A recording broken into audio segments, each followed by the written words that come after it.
At 2:06 with news on the hour, the half, and when it breaks. I'm Tim Bryant on Atlanta's exclusive 24-hour news, weather, and traffic station, 95.5 FM and AM 750. News Talk WSB. Depend on it.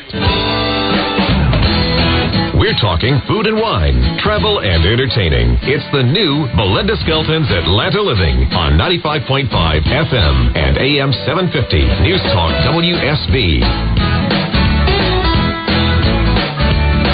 And welcome back to Atlanta Living. I'm your host, Belinda Skelton. 7 minutes after 2 o'clock, 42 degrees, and gorgeous blue skies. But like I said, it's deceivingly cold outside.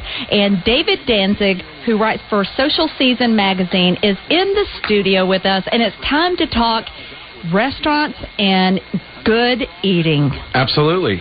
So, David. Yes. I didn't do anything for Valentine's Day last night. I think I had chili.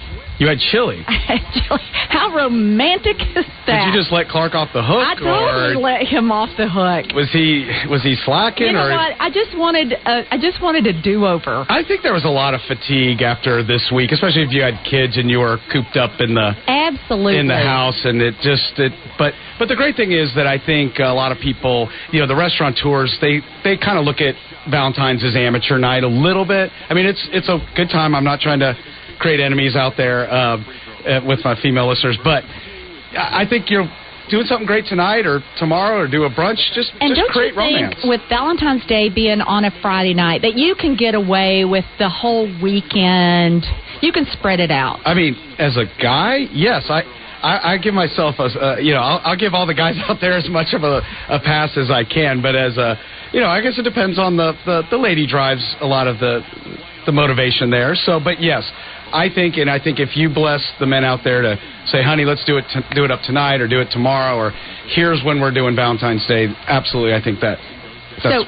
If you celebrated last night, congratulations. If you haven't celebrated, we have a great list on BelindaSkelton.com that you put together. Yes. And you did a great job. Thank Beautiful you. pictures. Thank you. And so, great suggestions there. And we're going to go through a whole list of new restaurants today. Yes, I've been busy in the field and going to bring back some new places to try. A lot of really great places, a lot of creativity and imagination. And I'm just really kind of proud of our city for continuing. The bar just keeps getting higher and higher, and the concepts are more and more interesting, and there's just so many new things to do and try. It is hard to keep up.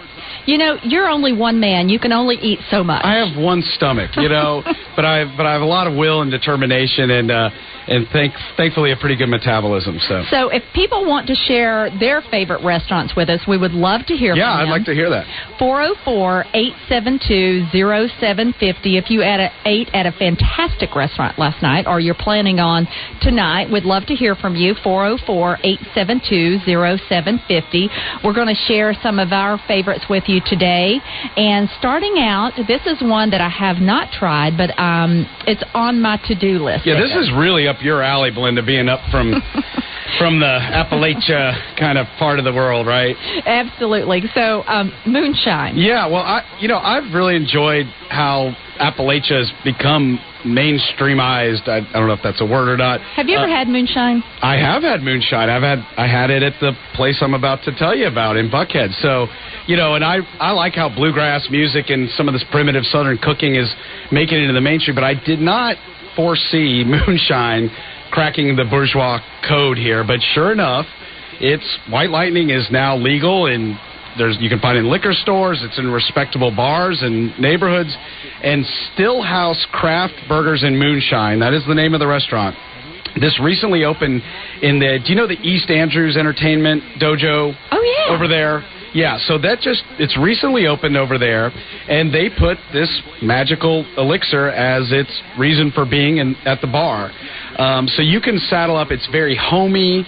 It's got a very saloon sort of feel to the space. There's antique tin ceiling tiles. There's booth seatings. It's very comfortable. There's also high tops, and they rest on empty whiskey barrels. Oh, cool. So they'll throw out one of those really nice rawhide covered menus, and you just get down to business. So, front and center, as you would imagine, they have an extensive bar and the moonshine cocktails are the main event there. They actually will infuse moonshine with some pretty interesting flavors. They have a watermelon mint brown sugar. They do one with roasted apple, Vidalia, onion, jalapeno. Ooh. And then they even do a caramel Krispy Kreme. So, moonshine is basically unaged whiskey. And they don't age it very long. It's if you don't know what you're doing or you don't know where to go, they're very helpful and instructive on what to do. It's not going to make you go blind. I mean, this is all, it's legal. And so Stillhouse craft burgers and moonshine. But the thing is, you think of it, maybe that's just a bar, but they do a pretty amazing job with their food as well. They do these behemoth burgers. These things are, like a foot-long hot dog. You certainly know about that. These burgers are a foot tall. I mean, I'm telling you, they're like a foot tall. If you look on their website, you can see some really good photos of that. And then they do all different themes. They're very creative. It's a carnivore's dream. So there are 14 burgers in all. They do a grass-fed beef burger. They do a duck confit burger. They do crab cakes, with a bun. Obviously, that's not a traditional hamburger when you do these other ingredients. They do a fried oyster variety. They do a bacon and eggs burger and a lot more. It's a neat place. So it's kind of down home, but they're kind of fancy burgers. It's gourmet, but for $9 to $12, which is, it's not dollar value menu McDonald's, but you could easily, two people could easily eat one of these burgers. Yeah, they're